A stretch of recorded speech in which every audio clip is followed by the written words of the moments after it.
PMLA की धारा 50 के तहत प्रोसीडिंग्स ऑफ क्राइम का था,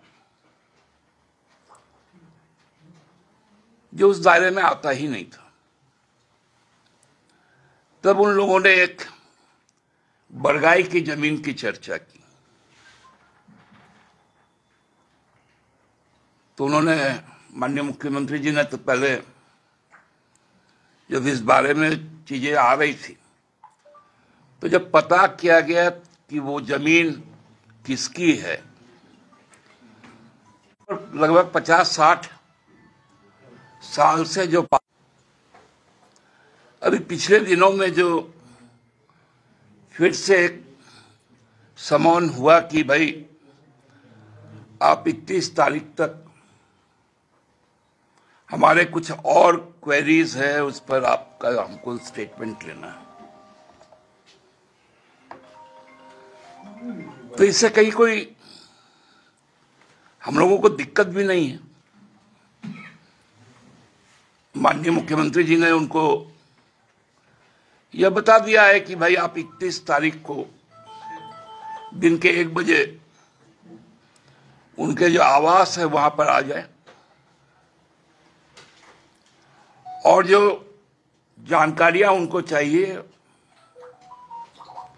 वो दर्ज कर लें। चुनाव आयोग में जो ब्यौरा दर्ज है वो तो सार्वजनिक है, जो आयकर के पास भी है,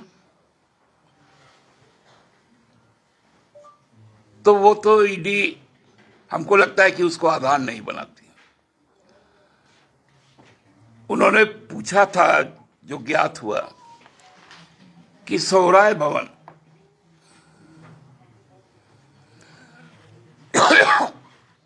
में जो ट्रांजैक्शन हुए 2018 से 22 के बीच में,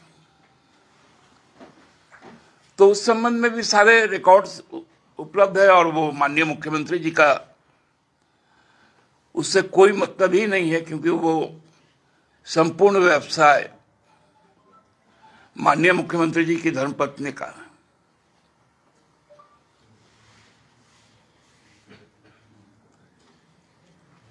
ये मतलब जब कहीं से भी कोई चीजें बनती नहीं है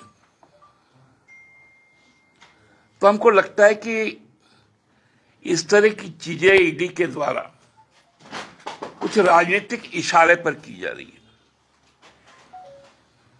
क्योंकि हम लोग सबको ही जानते हैं कि मुख्यमंत्री जी का कार्यक्रम 1 महीने से लेकर 3 महीने तक का टेंटेटिव शेड्यूल रहता है। कुछ ऊंच नीच हो तो उसमें थोड़ा फेरबदल होता है, लेकिन लगभग तय रहता।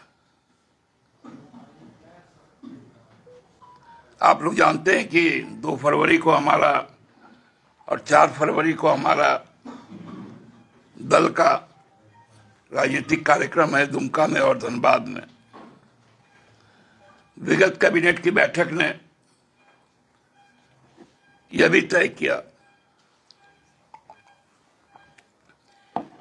कि फाइनेंशियल ईयर 2024-25 के लिए हम 9 तारीख से विधानसभा का बजट सत्र आहूत करेंगे, जो 29 फरवरी तक चलेगा। इस बीच में इस तरह की, क्योंकि ये सीधा सीधी एक तो गैर वाजिब है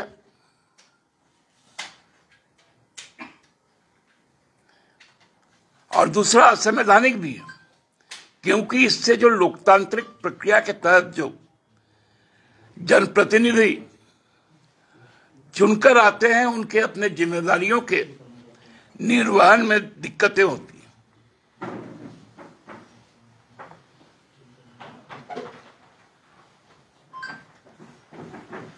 और एक हवा क्रिएट किया जा रहा है,